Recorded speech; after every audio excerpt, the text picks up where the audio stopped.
오늘부터 호세아서 맥잡기 시작하도록 하겠습니다.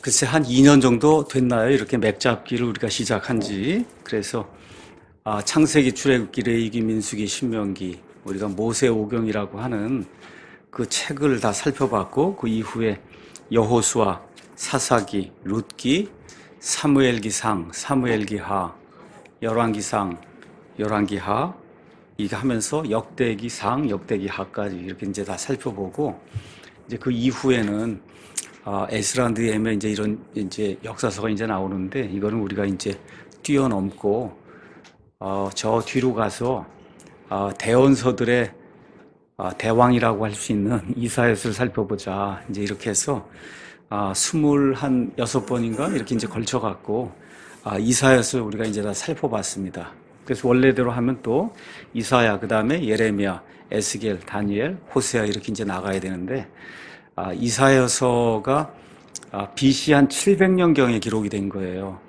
그래서 그 BC 700년경에 이스라엘과 유다에 어떤 일이 생겼는가, 이거를 좀 이렇게 동시대에 일어났던 그런 일들을 통해서 여러분에게 보여드려야, 그래야 여러분이 성경을 이해하기 쉽기 때문에 예레미야하고 에스겔, 다니엘을 이렇게 뛰어넘어서 이제 오늘부터는 이제 호세아를 공부합니다. 그래서 호세아 쭉 해서 어디까지 나가냐면 말라기까지, 말라기. 그래서 호세아부터 시작해서 말라기까지는 우리 기존 표현으로는 소선지서, 대원서 중에 작은 거다. 이렇게 해서 12가지가 있습니다. 12개.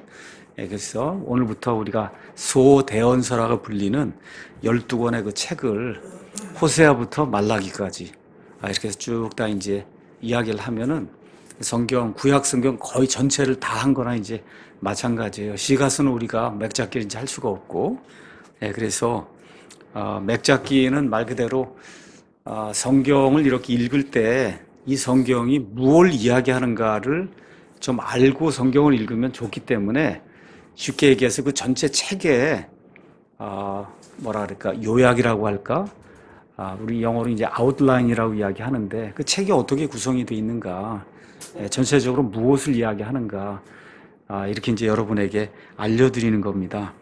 그래서 어떤 뭐 구절 구절마다 이렇게 그 주석을 다 이렇게 해서 강해를 하고 이렇게 이제 할 수 없는 거기 때문에, 이렇게 옛날에 국어를 배우거나 이렇게 소설을 읽으면 그러면 이제 전체를 줄여갖고 이렇게 딱 이렇게 요약을 하잖아요. 그렇게 요약을 하는 게 이제 중요한 거예요. 그래서 그러한 요약은 제가 지난번에 한번 말씀드린 것처럼 미국의 위얼스비라고 하는 그 목사님이 아마 가장 잘 해놓으신 것 같아요. 제가 이렇게 봤을 때. 그래서 그 위얼스비 목사님의 그 요약을 해놓은 것과 함께 다른 분들의 여러 가지를 이제 조합을 하고, 또 제가 느낀 거, 이런 모든 거 이제 합쳐가지고, 그래서 호세아부터 말라기까지, 글쎄 아마 올해 말까지 하면 다 끝나지 않겠는가. 이렇게 되면 시험도 한번 좀 봐야 되는 게 아닌가. 도대체 우리가 이사야서부터 시작해서 말라기까지 대원서를 다 했는데 이게 도대체 무슨 내용인가. 이거를 좀 시험을 봐야 되지 않겠나. 그냥 시험 문제를 제가 내고 여러분에게 말씀드릴게요. 이 대원서는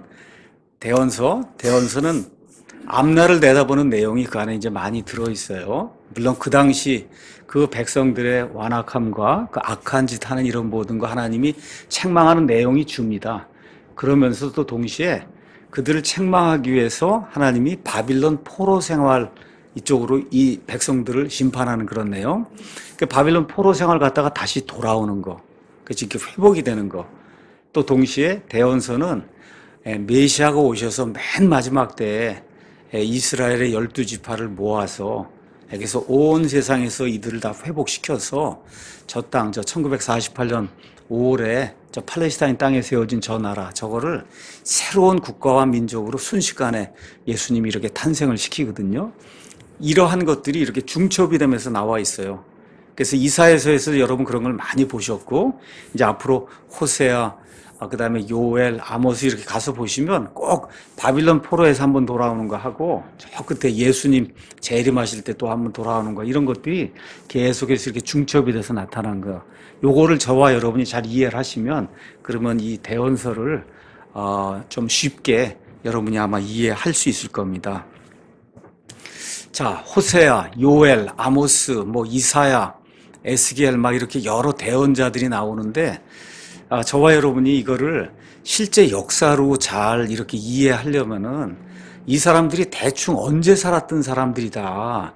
요게 좀 이렇게 머릿속에 들어와야만 이렇게 추상적으로 들리지 않고 이게 실제적인 그런 그 역사로 이게 언제쯤 어느 왕 때 어떻게 일어난 거다. 요걸 잘 이해하셔야 그래야 이 이야기를 할 때 그 시대적인 상황과 함께 하나님이 무엇을 말씀하시려고 하는가 그거를 여러분과 제가 잘 이해할 수가 있습니다.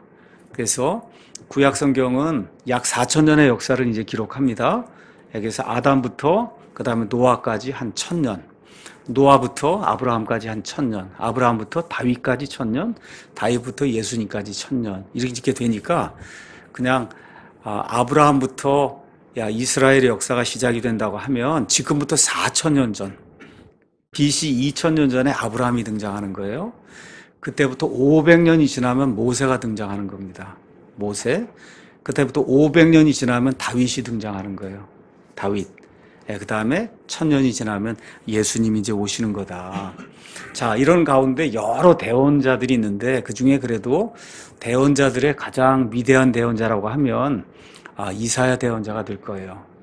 어쩌면 구약 성경에 나오는 많은 말씀 가운데 신약 성경에 가장 많이 이렇게 인용되는 이와 같은 대언자가 이사야입니다. 그러니까 이사야가 언제쯤 살았냐?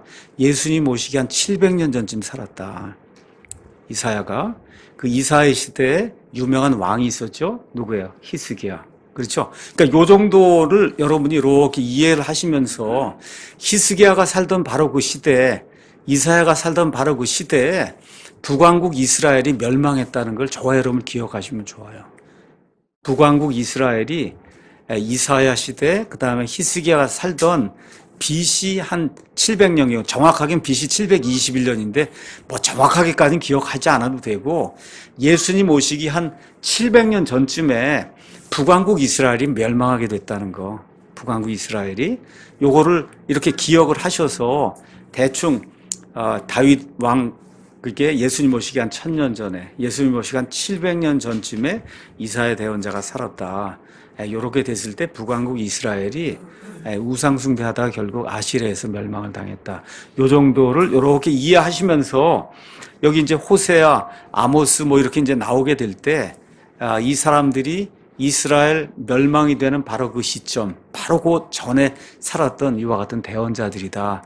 BC 한 700에서 750년경에 살았던 그런 사람들이다. 이런 걸 이해하시면서 맥잡기를 좀 이렇게 공부도 하시고 그 다음에 제가 강의하는 걸 이렇게 들으시면 좀 도움이 될 겁니다. 자, 그러면 여기 제가 이제 나눠드렸죠, 하나씩. 가서 보면 제목이 솔로몬 이후에 남왕국 유다와 그 다음에 북왕국 이스라엘의 왕들 이렇게 이제 해서 제가 왼쪽에는 20명의 유다의 왕들의 그 리스트를 이렇게 쭉 적었고 오른쪽에는 북왕국, 남왕국 유다, 그 다음에 오른쪽은 북왕국 이스라엘의 19명의 그 왕의 이름을 그 안에 적었어요. 이거 외우라는 얘기가 전혀 아닙니다. 전혀 아니고, 그냥 이렇게 성경책 안에 이제 하나 넣고 다니시고, 이렇게 이제 하면서, 이제 대언서를 공부할 때 이게 어느 시대다 이렇게 얘기하면 나중에, 어느 왕 때 이런 일이 있었나 하고 가서 이렇게 한번 찾아보라고 제가 여러분에게 이걸 이제 알려드렸습니다. 자, 남왕국 유다와 그 다음에 북왕국 이스라엘의 차이점이 있습니다. 남왕국 유다는 다윗 왕의 계보를 따라서 쭉 내려가는 거예요. 그러니까 다윗 왕의 계보에 속하지 않은 왕은 없는 거예요. 남왕국 유다에는. 그래서 결국은 그 남왕국 유다의 그 계보를 따라 예수님이 왕으로 이 땅에 오시는 거예요. 그러니까 하나입니다. 다윗 왕에서 시작이 돼서 모든 거기 나오는 모든 왕이 다윗 왕의 후손이다. 이렇게 이제 이해를 하시고 그 다음에 오른쪽에 있는 이제 북왕국 이스라엘이 있는데 북왕국 이스라엘은 솔로몬 시대 이게 끝나고 나서 여로보암이라는 사람이 이제 등장을 하면서 르호보암이 아버지를 이어서 이제 왕이 되었을 때 이제 반역을 일으키죠. 이렇게 이제 되면서 초대 시조라고 할 수 있는 사람이 여로보암이에요. 여로보암. 그래서 이 사람은 다윗 왕조에 속한 사람이 아니다. 그래서 북왕국 이스라엘의 19명의 왕은 한 명도 다윗 왕조에 속한 사람이 아니라는 거. 그걸 이제 기억을 하시고, 또 하나, 여기는 왕이 뭐 3대까지 아니면 4대까지 내려가다가 어떤 사람이 반역을 일으켜서 또 다른 왕조를 일으키고, 또 다른 왕조를 일으키고, 또 다른 왕조를 일으키고 해서 여러 왕조가 북왕국 이스라엘에 존재한다. 이해하시겠죠? 그래서 처음 시조는 여로보암이고, 여로보암 다음에 이제 나답이라는 아들이 있었는데 이 아들을 죽이고 바하사라고 하는 사람이 여로보암 왕조를 타파하고 그리고 이제 왕이 됩니다. 그 이후에 시므리가 바하사 왕조를 타파하고 이제 왕이 되고, 그 다음에 바로 오므리, 아합의 아버지 오므리가 이제 등장을 하면서, 그래서 우리가 소위 아합 왕조라고 할 수 있는, 오므리 왕조라고 할 수 있는 이스라엘 왕국에서 가장 사악한 이런 왕들이 등장하는 그런 시대가 이제 열리게 되고, 그 다음에 이 아합 왕조를 누가 타파하느냐 하면 예후라고 한 사람이 나타나서 타파해요. 그래서 예후가 아주 아합의 씨를 완전히 말려버립니다. 예후. 이 예후가 이제 죽고 그 이후에 사가랴라고 한 사람, 여기까지가 예후, 여호아하스, 그 다음에 여호아스, 그 다음에 여로보암 2세, 사가랴 아니면 스가랴 이렇게 이제 기록이 되어 있는 거기까지가 예후 왕조예요. 자, 우리가 이제 오늘 호세아를 이제 살펴보려고 하는데 호세아 가서 보니까 1장 1절에 유다 왕 우시아와 요담과 아하스와 히스기야 시대, 유다의 그 네 왕이 살던 그런 시대, 그 다음에 이스라엘 왕 요아스의 아들 여로보암 시대 이렇게 나오죠. 여로보암이라고 나오는데 이스라엘 그 왕들 가운데 여로보암이 2명이 있습니다. 처음에 이스라엘 왕조를 시작했던 사람이 여로보암이에요. 그 다음에 지금 여기 또 한 번 여로보암이 나오기 때문에 많은 성경학자들이 처음 사람은 여로보암 1세라고 그러고 여기 나오는 사람은 여로보암 2세라고 얘기하는데 성경은 어쨌든 여로보암이라고 이야기합니다. 여기 나오는 그 여로보암, 요아스의 아들, 여로보암 시대에 일어났던 그런 일을 호세아가 지금 기록을 하고 있는 거다. 이렇게 이제 기억을 하시고, 그 이후에, 사가랴 이후에 살룸, 무나헴, 부가헤 이렇게 쭉 해서 이스라엘 왕조의 맨 마지막 왕은 호세아다. 그래서 그 호세아 시대에 아시리아의 사르곤, 바로 그 뒤를 이어서 살마네셀이라고 하는 그런 왕이 와서 그래서 북왕국 이스라엘을 완전히 멸절시키고, 그리고 어떻게 해요? 거기 사람들 다 데려다가 메소포타미아 쪽으로 이제 포로로 사로잡아가고 거기 메소포타미아에 살던 사람들을 이스라엘 땅으로 옮겨서 그래서 그 메소포타미아에 살던 사람들하고 이스라엘 사람들하고 피가 섞이면서 사마리아 사람이라고 하는 소위 혼합민족, 하이브리드 이제 민족이 생기는 그런 일이 발생해요. 그게 언제쯤 생기냐? BC 721년경에 생기는 거예요. BC 721년경. 그 당시 유다 왕국의 왕은 히스기야입니다. 그러니까 히스기야가 바로 자기 위에 있는 이스라엘 왕국이 멸망당하는 것을 직접 체험했던 사람이다. 체험했던 사람. 자, 이렇게 되고 남왕국 유다는 언제 멸망을 하냐? BC 606년부터 시작이 돼서 바빌론의 느부갓네살 왕이 3차례 정복을 이제 시도합니다. 이렇게 돼서 BC 586년에 완전히 멸망해서 바빌론 포로 생활 이제 가게 되고, 그래서 우리가 바빌론 포로 생활 70년이라고 이야기할 때는 BC 606년 느부갓네살 왕이 1차 침략했을 때 그때부터 시작해서 70년을 여러분이 거기서 이제 빼면은 536년에 바빌론 포로 생활에서 고레스 왕이 돌아가라고 이제 칙령을 내린 이러한 사건을 통해서 70년 바빌론 포로 생활을 마치고 그리고 돌아오는 거예요. 그래서 돌아온 이후에 여러분이 아시는 것처럼 말라기라든지 이와 같은 뭐 스가랴라든지 학계라든지 이런 사람들이 돌아와서 성전을 짓는 이야기가 그 안에 이제 기록이 돼 있는 겁니다. 그래서 요 정도를 여러분이 이제 이해를 하시고, 그리고 대원서를 이제 공부하시고, 또 여러분이 잊을만 하면 제가 다시 한번 이걸 가지고 말씀을 한번 이렇게 드려서 우리가 구약시대 어디쯤에 이렇게 지금 공부를 하고 있는 거다.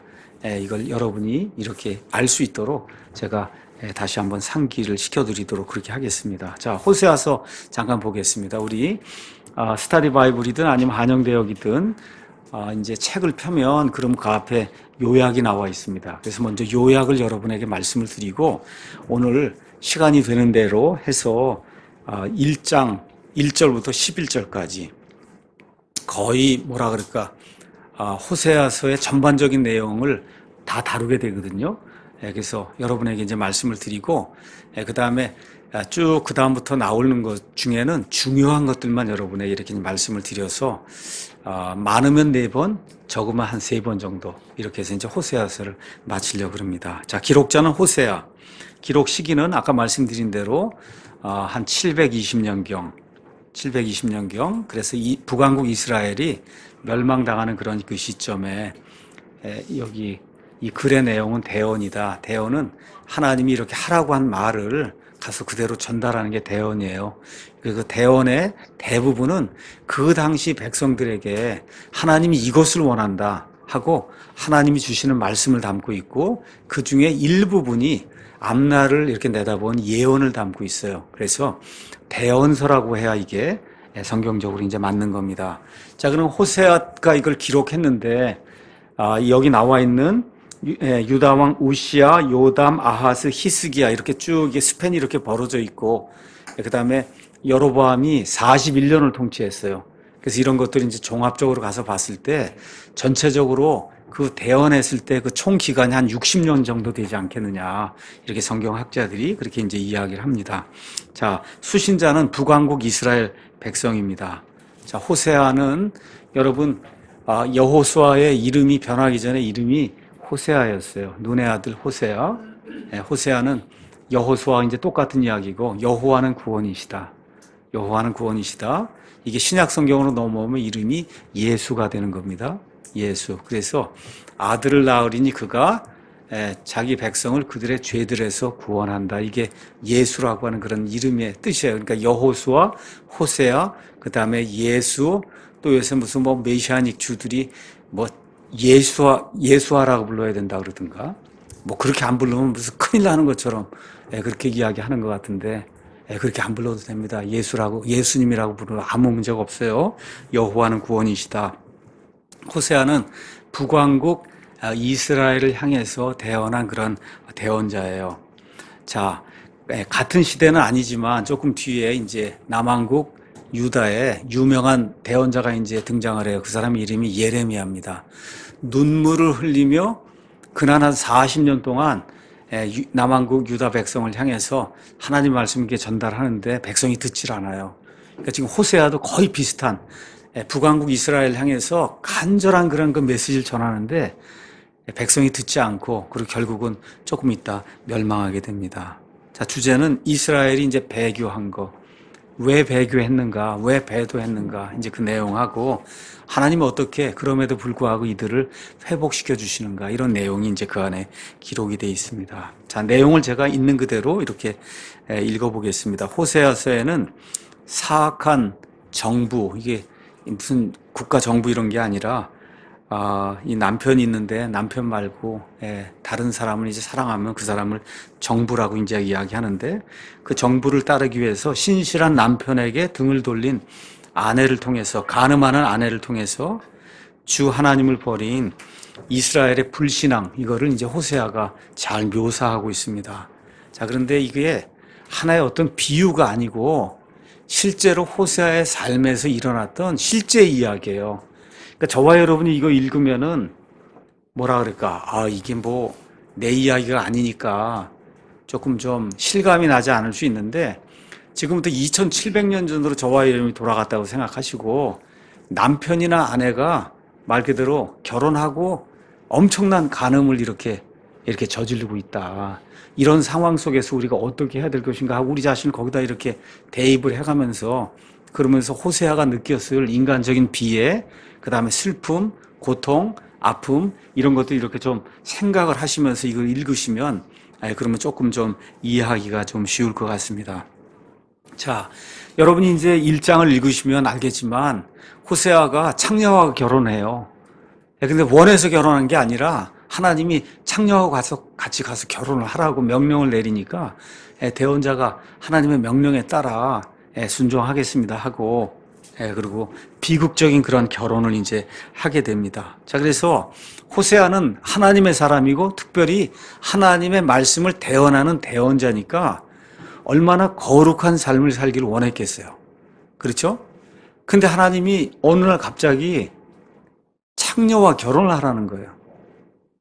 그러니까 이게 지금식으로 얘기하면 목사가 신학교 가서 열심히 지금 신학을 공부해갖고 그래갖고 막 전도사가 돼서 하나님 말씀을 전달하려고 이렇게 하려고 하는데 하나님이 창녀하고 결혼하라 그러면 이게 뭐 청천벽력이 아니겠어요? 이게 그렇잖아요. 이런 일이 호세아에게 이제 떨어진 거예요. 어떻게 하든지 거룩하게 살면서 정말 하나님을 위해서 내가 내 몸을 헌신하고 정말 이 백성을 하나님께로 이끌어야 돼. 이런 마음을 갖고 있는데 하나님이 지금 음란한 그 여자하고 가서 결혼을 하라고 이제 이야기하니까 결국은 한 번도 경험해보지 못한 음란한 여인이 무엇인가를 그때부터 실제로 경험을 하기 이제 시작을 하는 겁니다. 그렇게 하다 결국 어떻게 해요? 별거하게 됐거든요. 근데 하나님이 얼마 지나서 또 뭐라 그래요? 돈을 주고, 그리고 별거하는 동안에 다른 남자와 같이 이제 살게 됐단 말이에요, 그 여인이. 그래서 하나님 가서 돈을 주고 다시 저 여인을 사갖고 와라. 그렇게 얘기해서 호세아가 돈을 주고, 그리고 그 여인을 다시 데리고 옵니다. 그럼 뭐라 그래요? 나만 사랑해라. 다른 남자 사랑하지 말고. 이와 같은 그 이야기를 하면서 이제 다시 결합을 이제 하게 되는데, 이와 같은 일을 통해서 하나님이 하나님과 그 다음에 이스라엘, 이거를 남편과 아내로 이렇게 비유하시면서 그럼에도 불구하고 고멜을 다시 값을 치르고 이렇게 사오는 거야. 그런 거 호세아의 그런 그 심정, 이런 걸 통해서 하나님이 그 많은 불순종에도 불구하고 이스라엘을 이렇게 사랑하시고 결국은 다시 데리고 오신다는 그런 내용이 이제 그 안에 이제 기록이 되어 있습니다. 자, 그래서 이 바빌론 포로 생활 가기 전에 또 아시리아의 이제 포로 생활 가기 전에 북왕국 유다와 그다음에 북왕국 이스라엘과 남왕국 유다가 하나님께 신실하겠다고 맹세를 거듭했거든요. 근데 결국은 어떻게 해요? 그 맹세를 계속해서 깨뜨리게 되고 결국은 아시리아에서 북왕국이 멸망당하고 그 이후에 또 100년쯤 지나서 남왕국이 이제 멸망당합니다. 이렇게 돼서 소망이 다 끊어진 것 같았어요. 근데 제가 아까 말씀드린 대로 이런 대언자들의 대언은 대개 2번 대언이 성취가 된다. 그렇죠? 돌아온다는 거예요. 내가 데려온다. 첫 번째는 바빌론 포로 생활에서 데리고 온다. 두 번째는 맨 마지막 때 온 세상에 쫓겨다니던 그 이스라엘 민족을 온 세상 모든 민족들 가운데서 내가 다시 데리고 온다. 이런 것들을 통해서 하나님의 이렇게 약속과 하나님이 미리 작정하신 것, 여기에는 하나님이 결코 뜻을 돌이키는 일이 없다는 거. 그래서 하나님이 아브라함에게 뭐라고 말씀하셨어요? 내가 저 땅을 네 씨에게 영원토록 주고, 그래서 네 씨가 하늘의 별들같이 되게 내가 그렇게 만들어주겠다고 하나님이 약속하셨잖아요. 그 약속에 뜻을 돌이키는 게 없다는 거예요. 그래서 지금 당장에는 저 이스라엘이 저렇게 쫓겨나고 지난 한 2000년, 2500년 동안 온 세상 쫓겨다니며 이렇게 어려움 겪고 지금 돌아와서도 이 당시 호세아 당시에 그 이스라엘처럼 지금 돌아와서도 이 세상 거의 모든 사람들 하는 것처럼 하나님을 대적하고 불신 가운데 진화론을 믿고 동성애를 추종하고 이렇게 하면서 지금 살고 있어요, 저 이스라엘이. 그럼에도 불구하고 하나님이 그 선택하신 것, 하나님이 언약으로 주신 것, 여기에 뜻을 돌이키는 일이 없기 때문에 결국 하나님이 이스라엘을 되돌려서 하나님의 사랑하는 아들, 딸로 이제 삼아주신다는 아주 뭐라 그럴까 굉장히 심오한 그런 내용이 이 호세아서에 이제 기록이 되어 있습니다. 자, 그래서 이런 모든 악한 일에도 불구하고 하나님께서 메시아 약속과 함께 마지막 때 영적인 시, 또 뿐만 아니라 육적인 그 이스라엘이 행복을 누릴 것을 이제 보여주고 있습니다. 그래서 호세아서는 대언서, 소대언서 중에는 그래도 상당히 길어요. 14장이 이 안에 이제 기록이 되어 있습니다. 자, 그래서 핵심절 가서 보니까 13장 9절, 10절로 이렇게 적어 놨는데, 오 이스라엘아, 내가 너 자신을 파멸시켰거니와 내 도움은 내게 있느니라. 이스라엘이 결국은 아시리아에 이제 포로로 잡혀가잖아요. 그렇죠? 근데 결국 그게 뭐예요? 그 모든 일이 이 이스라엘 백성의 죄 때문에 이루어진 거다. 그렇지만 결국 내가 받게 될 그와 같은 도움은 내게 있다. 이렇게 이야기하는 거예요. 핵심 절은 13장 9절에서 이제 10절입니다. 오 이스라엘아, 내가 너 자신을 파멸시켰거니와 내 도움은 내게 있느니라. 이스라엘이 멸망당한 것은 이스라엘 자신의 잘못이다. 그럼에도 불구하고 너를 도와줄 수 있는 자는 나밖에 없다. 하나님이 그렇게 말씀하시고 내가 내 왕이 되리라. 내 모든 도시에서 너를 구원할 다른 자가 어디 있느냐. 우리 구약 성경을 읽어보시면 계속해서 나오는 게 그거예요. 하나님을 버려두고 다른 신에게 가서 나무 토막이나 여기에 가서 비는 거거든요. 우리를 도와달라 그러고 바알에게. 이게 참 말이 안 되는 그런, 우리가 생각하면 말이 안 되는 것 같은데 저와 여러분도 그러고 있지 않나 한번.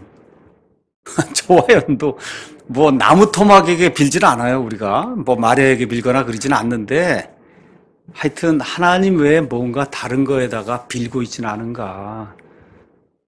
정신을 똑바로 차리고 살라고 하는 그런 이야기예요. 이게 얼마나 뭐 너무 단순하고 명쾌한 거 아니에요. 이스라엘아, 내가 너 자신을 파멸시켰거니와 내 도움은 내게 있느니라. 내가 내 왕이 되리라. 구약 시대에는 비록 이 땅에 왕이 있었지만 구약 시대에는 하나님이 왕이 되는 그와 같은 이 정치를 실현했어요. 그걸 우리가 신정국가라고 이야기하는 거예요. 근데 왕을 갖다 버리고 자기들이 원하는 나무 토막이라 이런 걸 왕이라고 하니까 하나님이 내가 내 왕이 되겠다. 내 모든 도시에서 너를 구원할 다른 자가 어디 있느냐. 이렇게 이제 이야기하는 겁니다. 자, 그래서 14장이 있는데 14장 가운데 1장에서 3장은 이스라엘이 하나님 앞에 신실하지 못한 것, 그 실상을 쭉 이렇게 나열하는 겁니다. 4장에서 이제 7장은 하나님이 이스라엘의 그와 같은 죄들을 정죄하시는 내용이 그 안에 기록이 되어 있고, 그 다음에 8장에서 10장에는 결국 이스라엘 죄 때문에 하나님의 심판이 이제 작정이 된다. 그래서 결국은 아시리아가 와서 이스라엘을 멸망시키는 그런 내용. 마지막으로 11장에서 14장은 위대한 장입니다. 하나님께서 그럼에도 불구하고 이스라엘을 회복시켜 주신다는 그런 내용이 이 안에 이제 기록이 돼 있어요. 우리가 이제 구약 성경을 가서 이제 보시면은 특별히 대언서에는 대언자들이 이상한 일을 하는 내용이 가끔씩 이제 성경에 나옵니다. 예를 들어 이사야서 20장 이런 데 가서 보시면 이사야가 무려 3년 동안 포로처럼 이렇게 벌거벗고 이게 밑에를 다 그러고선 이렇게 거리에서 나돌아다니는 그와 같은 일이 있어요. 그렇게 하면 안 되거든요. 무려 3년 동안 그렇게 이제 합니다. 그 다음에 또 예레미야 27장, 28장 이런 데 가서 보면 예레미야가 여러 달 동안 자기 어깨 위에다가, 여러분 소 멍에 알죠? 그 멍에를 직접 메고 다니는 거예요. 여러 달 동안. 왜 그러냐? 하나님이 하라고 하니까. 여러분 한번 생각해 보세요. 이게 멍에를 이렇게 메고 다니고 몇 달 동안 그러면 사람들이 이상하게 보지 않겠어요? 그렇죠. 포로가 되지 않았는데도 불구하고 포로가 된 것처럼, 포로처럼 이렇게 밑을 다 이렇게 벌거벗고 이러고서는 거리에 이랑 계속 나다니면 사람들이 이상하다고 생각하지 않겠어요? 자, 그래서 이와 같은 일이 에스겔 대언자에도 이렇게 이제 생기고, 여러 가지 하나님이 필요한 때에 이스라엘 백성 아니면 유다 백성이 하도 말을 듣지 않을 때에는 시청과 교육을 위해서 대언자들 이렇게 사용해서 이상한 그런 그 행동을 하도록 그렇게 만드는 내용이 성경에 이제 기록이 되어 있습니다. 다시 말씀드려서 말로 얘기해도 귀를 꽉 닫고 안 들을 때는 하나님이 이상한 대언자들이 이상한 행동을 통해서 이상하게 하면 보잖아요. 저 사람이 왜 저럴까 하고 이상하게 하니까 보잖아요. 그러니까 너무 말을 안 들으면, 말로 이야기할 때 너무 해도 듣질 않을 때는 그때 하나님이 강권적으로 시청각 교육이라도 해서 이들을 되돌려야 되겠다는 그런 심정으로 그들을 사랑하시는 그런 마음을 대언자들이 이렇게 이제 표현합니다. 그런 거 표현하는 가운데 오늘 호세아를 보면 이건 또 시청각 교육이 너무 좀 심하다 할 정도로 창녀, 이스라엘 사람 남자들 가운데 창녀하고 결혼할 사람이 어디가 있겠어요? 더구나 하나님의 대언자 그럴 사람이 어디 있겠어요? 누구나 다 알고 있는 호세아가 훌륭한 사람이라는 걸. 근데 가서 창녀로 알려진 그 여자하고 결혼을 하려고 해서, 그래서 이렇게 이제 시청각 교육을 시키니까 엄청난 고통이 호세아라고 하는 그런 그 대언자에게 임하게 되었고, 이걸 통해서 한두 사람이라도 깨닫고 하나님의 은혜로 돌아오라고 하나님이 이런 일을 시킨다는 거, 그걸 이제 저와 여러분이 기억을 하셔야 되고, 그래서 호세아는 이제 고멜과 이제 결혼해서 세 아이를 낳습니다. 그런데 그 세 아이, 이제 이름이 조금 이따 나오는데 세 아이 중에 나중에 두 아이는 실제 호세아의 아이인지도 몰라요, 사실은. 이게 이런 비참한 그런 그 삶을 이렇게 살도록 하나님이 만드시면서까지 하나님의 사랑을 이제 보여주는 내용이 그 안에 이제 기록이 되어 있습니다. 그래서 구약 성경 특별히 이제 여러분과 제가 가서 보면 이 이스라엘 백성이 하나님 곁을 떠나는 거를 간음한다고 이렇게 이야기를 해요. 간음한다. 영적인 간음을 이제 이야기하는데 신약 시대 성도들도 영적인 간음을 한다고 야고보서가 우리에게 이야기합니다. 한번 가서 잠깐 보겠습니다. 야고보서 4장 4절 보겠습니다. 어떤 사람이 영적인 간음을 하는 사람이냐? 너희 간음하는 남자들과 간음하는 여자들아. 우리 킹제임스 성경에만 남자 여자가 다 나와 있어요. 다른 데는 간음하는 여자들만 나와 있어요. 남자도 간음하는 겁니다. 네. 세상과 친구가 되는 것이 하나님과 원수 되는 것인 줄 너희가 알지 못하느냐. 그러므로 누구든지 세상의 친구가 되고자 하는 자는 하나님의 원수가 된다. 여러분 구약 시대에 이스라엘이 바알을 따르고 아스타롯을 따른 게 뭐예요? 세상과 친구된 거거든요. 세상과 친구가 된 거예요. 세상과 하나가 된 거예요. 하나님 원치 않는 일을 하는 거예요. 이것이 영적인 간음이다. 그렇게 되면 호세아서를 읽으면서 나는 뭐 바알과 아스타로 이렇게 섬기지 않아. 이렇게 생각하지 마시고 세상과 짝하는 그런 일이 나한테 있는가. 하나님보다 세상을 더 좋아하는 것이 무엇이 있는가. 이걸 한번 생각해 보시며 하나님의 마음을 읽고 하나님께 순종하는 저와 여러분이 되면 좋을 것 같습니다. 자, 그래서 궁극적으로 호세아를 통해서 이렇게 시청과 교육까지 시키면서 하나님이 이스라엘 백성의 마음을 돌리려고 그러잖아요. 그래서 결국 이 14장을 읽고 나서 그리고 강해가 다 끝난 다음에는 하나님이 얼마나 우리를 극진히 사랑하는가. 이거를 저와 여러분이 좀 깨달아야 그래야 호세아서를 공부한 그 목적을 이제 달성할 수가 있습니다. 자, 호세아 시대는 1장 1절에 유다 왕 우시아와 요담과 아하스와 히스기야 시대와 이스라엘 왕 요아스의 아들 여로보암 시대에 그때라고 이야기하고 있어요. 아버지 이름은 부엘이로 이렇게 기록이 되어 있습니다. 여로보암. 자, 그래서 이 유다 왕국에 네 왕이 살고 그다음에 여로보암이 살았다 이렇게 나오는데 여로보암 이야기는 성경에 많이 나와 있지 않습니다. 열왕기하 잠깐 펴도록 하겠습니다. 14장 23절에서 29절에 여기 나오는 여로보암 2세에 대한 그런 기록이 나와 있습니다. 14장 23절 가서 보니까 유다 왕 요아스의 아들 아마샤의 제15년에 이스라엘 왕 요아스의 아들 여로보암이 사마리아에서 통치하기 시작하여 41년 동안 통치했다고 이제 돼 있어요. 그래서 이 남왕국 유다에는 므낫세가 52년인가 50몇 년을 이제 통치를 했고 북왕국 이스라엘에서는 이 여로보암 2세가 가장 오랫동안 41년을 통치했어요. 근데 41년 통치한 내용이 5절인가 뿐이 기록이 되지 않았어요. 그렇게 중요한 사람이 아니에요. 그럼에도 불구하고 통치 그 기록은 그렇게 많지 않지만 이 시대가 사악함으로 가득한 그런 시대였다. 이렇게 돼서 아모스, 호세아 이와 같은 이 소대언자들 가운데 큰 대언자들이 나타나서 이 여로보암 시대를 질책하는 그런 내용이 성경에 이제 기록이 되어 있습니다.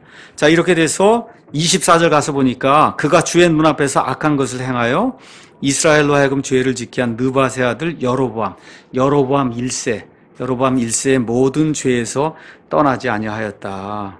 그래서 영적으로 바알을 섬기고 악한 일들을 많이 했다. 자, 이 당시 이제 상황이 어떻게 돼 있냐 하면 여기 이스라엘 바로 위에 시리아가 있고 시리아 저 너머에 아시리아가 있었어요.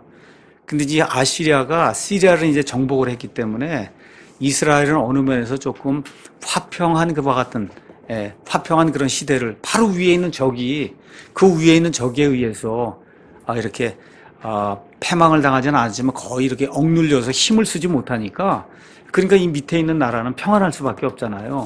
이러한 평안이 얼마쯤 지속이는 41년 동안 지속이 된 거예요. 41년 동안.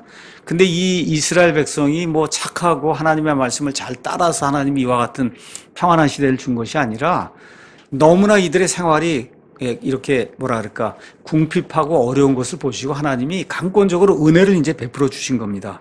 바로 이 시대에 호세아와 그 다음에 아모스라고 하는 그런 대언자가 이제 등장을 해서 하나님께서 너희가 회개하고 돌아오지 아니하면 반드시 심판을 보내신다. 심판을 보내신다. 심판은 누구를 보내는 거냐? 아시리아 사람들을 보낸다는 거예요. 그러니까 아시리아가 저 위에 일어나서 시리아를 지금 누르고 있어요.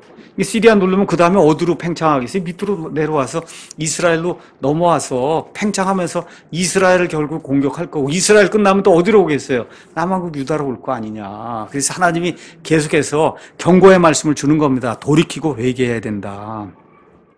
자, 이 시대의 특징이 나와 있습니다. 특징. 그것은 뭐냐면 하나님이 원하시는 사회 정의가 제대로 실행이 되지 않은 거예요. 양극화가 엄청나게 진행이 됐어요. 굉장히 부유한 사람은 엄청나게 부유하고 가난한 사람은 너무나 가난하고, 지금 시대로 얘기하면 이게 중간에 이렇게 끼어있는 이와 같은 이 중간층의 사람들이 거의 없는 거예요. 그래서 빈익빈 부익부가 이게 너무 심하게 되는 그런 이제 사회가 이루어지게 됐고, 그 다음에 또 이 종교변에선 우상숭배가 아주 하늘로 이제 하늘을 찌를 듯한 이런 정도의 아주 엄청난 그런 우상숭배가 이제 진행이 됐습니다. 자, 이렇게 되는 가운데 종교인들이 전혀 회개하지 않거든요. 네, 그래서 이러한 일들, 이제 아모스, 이제 호세아 이럴 때 가서 보면, 특히 이제 아모스 시대에 여러분과 제가 가서 보면 말씀의 기갈이 온다 그랬어요. 그 말씀의 기갈이 오는 그런 시대가 바로 이 여로보암이 살던, 물질적으로는 풍요했습니다. 물질적으로는 풍요했는데 그 부가 제대로 온 국민에게 제대로 이렇게 배급이 안 됐어요. 이렇게 되는 가운데 많이 가진 사람들이 갖지 못한 사람들 막 핍박을 하고, 또 그 당시에 특권층이라고 할 수 있는 종교 지도자들이 법을 악용하고 또 권력을 남용을 해서, 그래서 가난한 자들을 이렇게 억누르는 그와 같은 시대에, 어느 면에서 지금 우리가 살고 있는 이 대한민국과 비슷한 이와 같은 시대가 아닌가. 그래서 이런 시대에 호세아를 보내서, 아모스를 보내서 하나님이 돌이키고 하나님께로 돌아오라고 지금 명령을 내려요. 자, 이렇게 해서 이제 여로보암이 죽었습니다. 여로보암 죽은 다음에 그 이후에 왕이 이제 4명인가 나오는데, 가서 보시면 여로보암이 41년 한 다음에 사가랴가 6달, 살룸이 1달, 무나임이 10년, 부가야가 2년, 베가가 20년, 뭐 이렇게 이제 되면서 이 5명의 왕들 가운데 4명이 살해를 당하고, 그래서 여로보암이 죽은 다음에 약 30년이 지나서 결국 이스라엘이 아시리아에 의해서 패망당합니다. 완전히 나라가 없어지게 되니까 엄청나게 잘 살았어요. 어느 면에서. 그런데 30년이 지나서 나라가 없어지게 됐다는 거예요. 그러니까 이걸 저와 여러분 잘 기억을 해야 됩니다. 물질의 풍요가 있고 뭐 이렇게 한다 그래서 이게 다 끝나는 게 아니다. 30년 지나서 회개하고 돌아가지 않을 때 하나님이 호세아, 아모스를 통해서 예언한 것처럼 아시리아에서 이제 그 멸절 당한 것뿐만 아니라 얼마나 큰 수치, 메소포타미아로 다 잡혀가고 거기 있던 사람들 왕이 여기다 데려다 놔서 어떻게 해요? 하이브리드, 혼혈이 돼갖고 더 이상 하나님의 백성이라 이야기할 수 없는 그러한 그 수치스러운 일이 북왕국 이스라엘에 이제 생기게 됐다는 걸 저와 여러분이 기억을 해야 됩니다. 자, 그래서 그 당시의 특징이 뭐냐? 살인, 강간, 착취, 그 다음에 우상 숭배가 이스라엘 전국에 만연했다는 거예요. 전국에 만연했어요. 엄청난 범죄가 일어나고, 이게 정말 하나님이 통치하시는 그런 나라라고 할 수 있겠는가 할 정도로 그런 악한 일들이 일어나던 그런 시대에 하나님이 마지막으로 이 아모스와 호세아 같은 그런 대언자를 보내서 회개하고 돌아서라고 명령을 주는데 안 돌아서거든요. 결국 30년 있다가 나라가 없어지는 그와 같은 악한 일이 발생했다는 거, 이걸 저와 여러분이 기억을 해야 됩니다. 다시 말씀드려, 하나님의 말씀에 귀를 기울이려고 하는 사람이 거의 없던 시대다. 그런 시대에 주님을 나는 섬기겠습니다 하고 경건하게 살려고 하는 게 얼마나 어려울지 여러분 이해가 좀 되세요? 그렇죠? 그러니까 나라가 곧 망하는 그런 상태에 놓여 있는데도 불구하고 백성이 전혀 깨닫지 못해요. 잘 되리라고 자꾸 생각하는 거예요. 거짓 대언자들이 와서 잘 된다, 잘 된다, 잘 된다 얘기하고, 하나님의 진짜 대언자는 와서 나라가 이렇게 하면 망한다고 이야기하고. 여러분, 진실은 듣기가 싫은 거예요. 쓴 겁니다, 여러분. 써요. 근데 거짓말은 참 듣기가 좋은 거예요. 지금 이 나라가 그냥 완전히 거짓으로 그냥 만연이 돼 있거든요. 거짓으로 만연이 돼 있어요. 오늘 보니까 박근혜 대통령 뭐 심판을 내렸는데 몇 년? 30년? 30년을 살아야 된다고 그렇게 나왔더라고요. 30년을 징역 살아야 된다. 참 이게 안타까운 그런 현실이거든요. 우리 교회에서도 마찬가지예요. 교회에서도 올바른 것, 이렇게 진리 이런 걸 가르쳐주면 꼭 자기 걸 가지고 주장하는 사람이 있어요. 왜 그러냐? 그걸 버려야 되거든요. 자기 거를. 그거 버리는 건 힘든 거예요. 그래서 목사가 힘든 겁니다. 이렇게 이야기를 이렇게 얘기하면 꼭 반발하고 떨어져 나간 사람들이 있는데 나갈 땐 꼭 목사가 나쁘다 그러고 하고 나가니까 이게 참 힘든 거예요. 근데 자기만 그러면 괜찮은데 옆에 사람에게 다 퍼뜨리고 가거든요. 목사가 나쁘다, 사모가 나쁘다, 뭐 교회가 틀렸다 등등 이렇게 하고 나가니까 참 많은 그 뭐라 그럴까 파장이 이렇게 생겨요. 그래서 이런 걸 이기고 그리고 이제 나가야 되는데 그러니까 목사가 힘들더라고요. 이렇게 보니까 스트레스를 많이 받는 거예요. 그런 것 때문에. 제가 가만 보니까 그런 것 때문에 이 설교를 준비하고 뭐 이렇게 해서 시간 뭐 쓰기 때문에 어려움을 겪는 게 아니라 성도들 들어가고 나가는 거 이것 때문에 말 그대로 스트레스 받다가 이제 끝나는 게 그게 목회인 것 같더라고요. 제가 가만 보니까. 그래서 좀 기억을 좀 이렇게 하셔야 돼요. 많은 사람들이 여러분은 이렇게 한 사람 한 사람이 본인 컴플레인하면 자기 것만 얘기하는데 목사는 500명이면 500명 걸 다 들어야 된다. 이게 참 힘든 그런 일입니다. 어찌됐든 진실은 참 써요. 거짓말은 참 답니다. 그래서 이 호세아 시대에 거짓 대언자들이 평안하다 그러고 나라가 잘 된다 그러고 계속 그렇게 하다가 30년이 지나지 않아서 나라를 잃어버렸다는 걸 저와 여러분이 기억을 하고 우리 국민들 이야기할 거 없어요. 그리스도인들이 무엇이 진실인가? 하나님의 영이 진리의 영일진데 이걸 보면 어떤 게 진리고 어떤 게 거짓인지 이게 구분이 안 되면 참 이거 어려운 겁니다, 여러분. 어려운 거예요. 절대 좌는 안 되는 겁니다, 여러분. 하나님의 오른쪽의 가치 이거를 지켜야 그래야 이 나라든 개인이든 사회든 인간이 만들어 놓은 그런 그 어떤 제도나 이런 것 가운데 그것이 가장 옳은 거기 때문에 저와 여러분의 자녀들이 올바르게 살려면 하나님이 원하시는 오른쪽의 가치 이걸 저와 여러분이 지키려고 노력을 해야 됩니다. 자, 이제 이렇게 되면서 1장 2절에 하나님이 호세아에게 이야기하죠. 고멜과 결혼해라. 근데 고멜이 누구냐? 행음하는 아내라고 얘기하고 그래서 결국 행음으로 인한 자식들을 취하라고 이제 이야기합니다. 자, 그래서 이제부터 간음이 나오는 거예요. 간음, 이스라엘 백성의 간음. 이 간음은 여러분에게 지난번에 한번 말씀드렸듯이 하나님이 이스라엘 백성을 이집트에서 끄집어내면서 시내산으로 부릅니다. 그리고 뭐라 그래요? 너희가 나하고 언약을 맺겠느냐.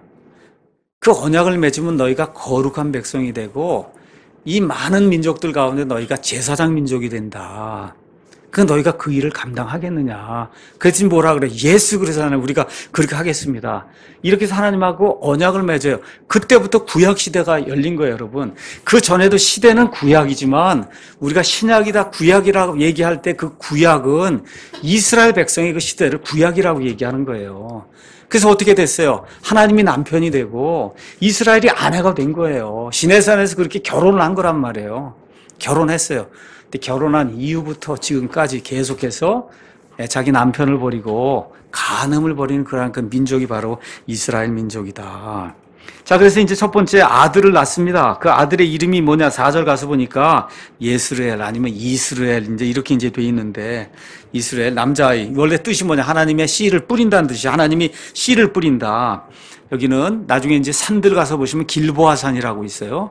그 길보아산 이사갈 지파에 속한 그 길보아산 근처에 이와 같은 그 도시입니다. 아까 제가 말씀드린 대로 예후라고 한 사람이 나타나서 아합의 그 집의 모든 씨를 다 멸했다고 얘기했어요. 그렇죠?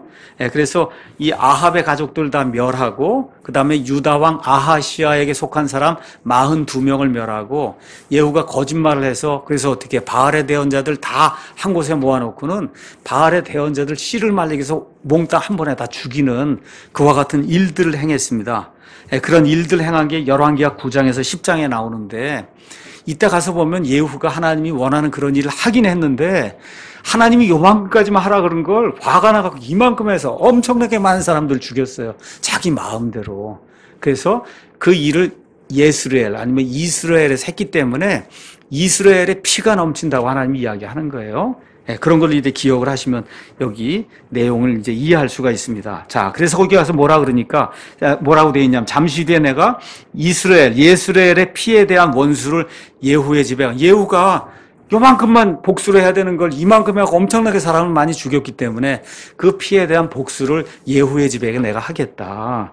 그렇게 이제 하고 뭐라고 얘기했어요? 이스라엘 집의 왕국을 그치게 한다. 그래서 예후의 왕조도 끝나게 하고 결국은 맨 끝에 가서 이스라엘, 북왕국 이스라엘의 왕조가 다 완전히 멸망되게 그렇게 만들겠다고 하나님이 이 남자아이가 태어나게 될 때 그 남자아이를 두고 그 이름을 해석하면서 하나님이 그렇게 이야기해 주시는 거예요. 그 다음에 이제 또 하나 이야기가 이제 나옵니다. 둘째 아이는 그 다음에 나오죠. 그녀가 또 수태의 딸을 낳으니 하나님께서 그에게 이르시되 그녀의 이름을 로루하마라고 그렇게 해라. 로루하마의 뜻은 사랑받지 못한다는 뜻이에요. 그러니까 거기 있는 것처럼 내가 다시는 이스라엘의 집에 긍휼을 베풀지 아니하고 그들을 완전히 제거하겠다. 그러니까 더 이상 사랑을 못 받는다는 거예요. 로루하마. 그래서 결국 북왕국 이스라엘은 아시아에서 이제 멸망을 당하게 됩니다. 그럼에도 불구하고 하나님이 지금 북왕국 이스라엘에 대해서 심판하시면서도 남왕국 유다에 대해서는 내가 너희를 지키고 보호해 주겠다고 17절에 그러나 내가 유다의 집에는 긍휼을 베풀고 주 그들의 하나님으로 말미암아 그들을 구원하는데 하나님이 직접 구원하지 활이나 칼이나 이런 걸로 구원하는 게 아니다. 여러분 아시는 것처럼 호세아 시대에 이스라엘이 멸망했어요. 멸망하니까 아시리아가 금방 어디로 밑으로 이렇게 밀고 내려왔어요. 그 당시 왕이 누구라고요? 히스기야예요. 그래서 히스기야가 거의 죽을 뻔했어요. 이 아시리아 이 군대에 의해서. 근데 어떻게 해요? 하나님의 천사가 하나가 나가서 그래서 14만 몇 명이 되는 그 아시리아 군대를 일시에 죽이는 한밤중에 다 죽이는 그와 같은 일이 생겨서 그렇게 돼서 히스기야가 구출을 받는 그런 내용이 그 안에 기록이 되어 있거든요. 그래서 북왕국 이스라엘에 대언을 주시면서도 남왕국 유다에도 이와 같은 대언의 말씀을 이제 주십니다. 이제 셋째 아이를 낳았어요. 남자아이를 또 낳습니다. 8절에 9절에 가서 보니까 아들을 낳았어요. 그랬더니 하나님이 그의 이름을 로암미라고 해라. 너희는 내 백성이 아니다. 내 백성이 아니라는 뜻이에요. 로암미. 그러면 로암미 내 백성이 아니야. 암미 그러면 너희는 내 백성이고 로암미 그러면 내 백성이 아니라는 뜻이에요. 로루하마에서 로를 빼면 루하마가 되는 거거든요. 로루하마가 되면 하나님이 사랑하지 않는다는 거고 루하마가 되면 하나님이 사랑한다는 거예요. 이렇게 지금 이름을 바꿔가면서 하나님께서 이 이름을 가지고 하나님이 하시고자 하는 그런 일들을 이제 보여주시는 거예요. 그래서 내 백성이 아니다. 여기까지 이야기하시더니 갑자기 10절로 가갖고 그러할지라도가 나와. 영어로 yet 하고 세 글자 이 단어가 나오는 거예요. 그러니까 하나님이 내 백성이 아니라 그러고 그렇죠. 너희를 사랑하지 않는다 그러고 이렇게 이제 하시더니 그러할지라도 하고 나오면서 하나님이 은혜를 베푸신 내용이 안에 기록이 되어 있습니다. 이스라엘 자손의 수가 바다의 모래 같아서 헤아릴 수도 없고 셀 수도 없다. 어느 때 같아요, 여러분? 이게 재림의 때. 지금 여기서 재림의 때로 쫙 넘어가는 거예요. 지금부터 한 2700년 전쯤에서 지금 이제 예수님 오실 때쯤 이쯤으로 쭉 넘어가서 그래서 이스라엘이 다 아무것도 아닌 것 같고 하나님의 백성이 아닌 것 같음에도 불구하고 이스라엘 자손의 수가 바다에 모래같이 많아서 헤아릴 수 없고 이 내용은 여러분이 창세기에 나오는 그 말씀을 이해하시면 됩니다. 22장 17절 가서 보시면 이 백성을 하늘의 별처럼 또 바다에 모래같이 많게 해주시겠다는 그런 약속이 재림의 때 이루어진 그 내용을 이야기하고 있어요. 그들에게 이르기를 너희는 내 백성이 아니라 지금 그랬잖아요. 너희는 내 백성이 아니다. 지금 그렇게 한데 바로 거기 어디예요? 이스라엘이잖아요. 거기에서 뭐라고 얘기하는 그들에게 이르기를 너희는 살아계신 하나님의 아들들이라고 불러주는 데가 있다는 거예요. 그때는 이스라엘의 수가 바다에 모래같이 많게 되는 그러한 때다. 그때 유다 자손과 이스라엘 자손이 함께 모여 자기들 위에 한 머리를 정하고 그래서 12지파가 계속 싸웠거든요. 솔로몬 이후에 북왕국 이스라엘의 맹주는 에브라임, 요셉 지파고 남왕국 유다는 말 그대로 유다 왕국 이렇게 돼서 유다와 그 다음에 요셉, 이스라엘 12지파 중에 제일 유명한 게 유다와 요셉이에요. 이 둘이 계속 싸웠거든요. 계속 싸워요. 근데 맨 마지막 때 이렇게 들어가게 되면 둘이 이제 하나가 돼서 그래서 싸우지 않고 유다 족속의 모든 지배를 받으며 맨 끝에 다윗이 다시 부활을 해서 그래서 다윗이 다스리는 그와 같은 왕국이 이루어진다 하는 말씀이 성경에 이제 기록이 되어 있습니다. 자, 그래서 이 내용은 분명히 재림의 때고 제가 뭐 다 이야기하지 못합니다. 이스라엘과 유다가 하나가 되는 그런 내용이 스갈에서 11장, 그 다음에 에스겔서 37장에 기록이 되어 있어요. 그 다음에 한 머리를 둔다고 하는 걸 가서 보면 다윗이 그들 모두를 다스리는 왕이 된다는 내용이 에스겔서 37장 24절에 기록이 되어 있어요. 이렇게 되니까 여기 11절 끝에 그 땅에서부터 올라오리니 이는 이스라엘의 날이 클 것이다. 원래 이스라엘의 뜻이 뭐예요? 하나님이 뿌린다는 거예요. 그래서 맨 마지막에 하나님이 이스라엘 민족이라는 이 씨를 갖다 뿌려놓으니까 하늘의 별들처럼 바다의 모래처럼 엄청나게 많은 수의 이스라엘 백성이 생겨난다는 그와 같은 말씀을 성경이 이야기해주고 있는 겁니다. 자, 어느 때 일어나냐? 메시아를 영접할 때. 메시아 영접하는 그 내용은 스갈에서 12장, 스갈에서 13장, 스갈에서 14장에 보면 나와 있으니까 여러분이 나중에 시간 되시면 보시면 됩니다. 바로 이와 같은 때에 하나님께서 약속해 주신 이 메시아 왕국의 모든 일들이 이루어질 거예요. 이사야서 11장, 12장 한번 가셔서 한번 읽어보시고 그 다음에 예레미야 30장 가서 읽어보시고 그 다음에 하나님이 이스라엘 백성을 씨처럼 뿌려갖고 이스라엘 백성이 바다에 모래같이 많아지는 이와 같은 일은 에스겔서 37장에 나와 있습니다. 그래서 에스겔 36, 37, 38 여기 가서 이제 읽어보시면 하나님께서 이와 같은 일을 여기 성경에 예언된 대로 이룬다고 하는 그런 말씀이 그 안에 이제 기록이 되어 있습니다. 오늘 여기까지 하도록 하겠습니다.